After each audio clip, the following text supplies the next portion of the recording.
Good evening, everybody. I feel like I'm supposed to say something like, class of 22, we did it, or something like that, but we did do it, so congrats, guys. So as Chuck mentioned earlier, when you first come here at Westminster, we have the new student reception night. And I always remember that night because before coming up here, my son Simeon, who you probably know Simeon, those of you who are on campus, I always joke that if you see an email about a kid who did something, it was probably Simeon who did it.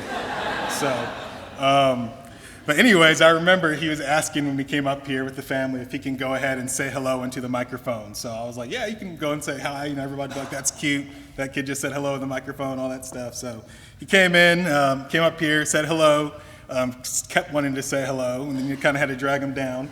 And then I was like, all right, I'll put him right here. He's just going to stand right by me. And then suddenly, he goes. And I'm like, where did this bell even come from? Like, why do they have a bell in this church? So, get that away from him. And then he decides he's going to go ahead and run over there to the piano. I don't remember if it was closed or not, but I just remember I was supposed to be talking about myself and saying who me and my wife were and all these things, and I don't know what I said at that point. I think I just said something about how, I'm Jonathan Boyd, I want to be a pastor, and I came here because San Diego's nice, or something like that. So, but that being said, I didn't bring any kids tonight, so.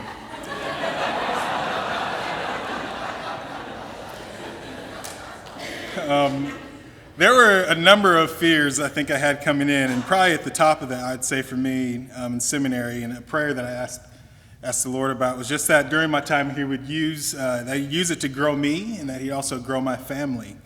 That night, though, that was Simeon that I'm joking about, and Piper, I was there kind of running around and stuff.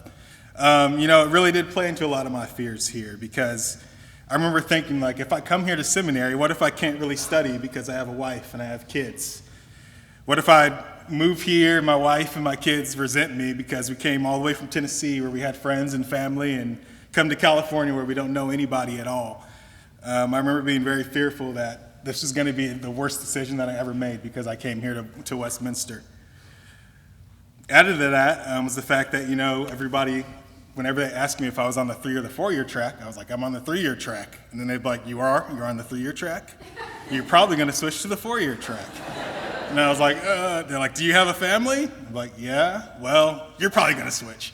So, I was like, maybe this is a terrible decision that I just made. And then COVID hit. And then I decided to try to start playing basketball again. Tried to play one time, tore my Achilles, and that kind of messed things up.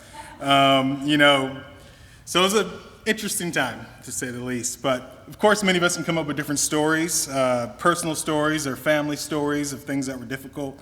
Classes probably that almost broke us, or maybe even did break us.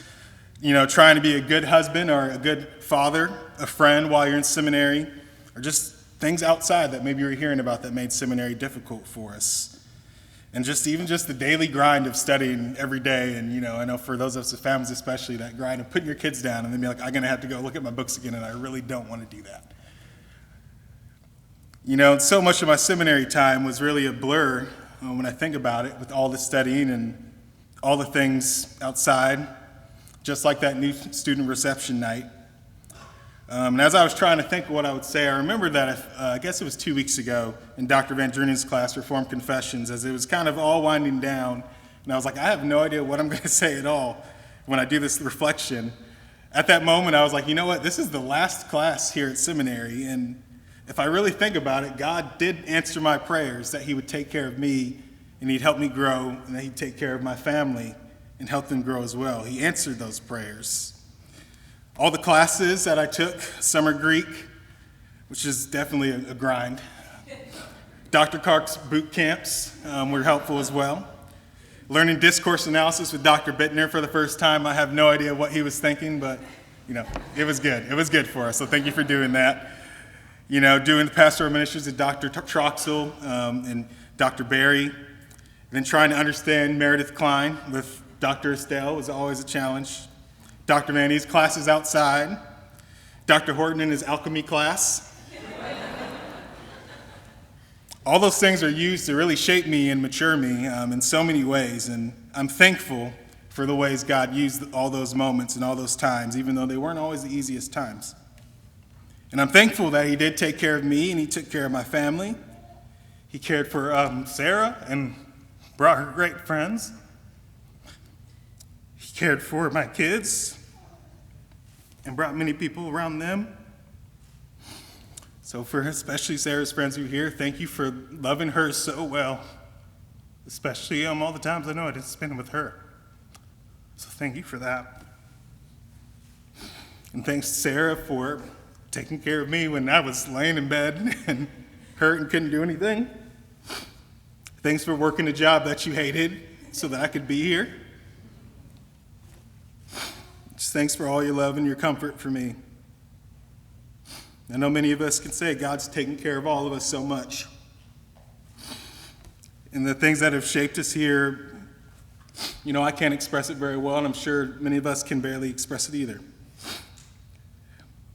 So thank you, faculty, for shaping us. Thank you for all those who help make things possible for us financially.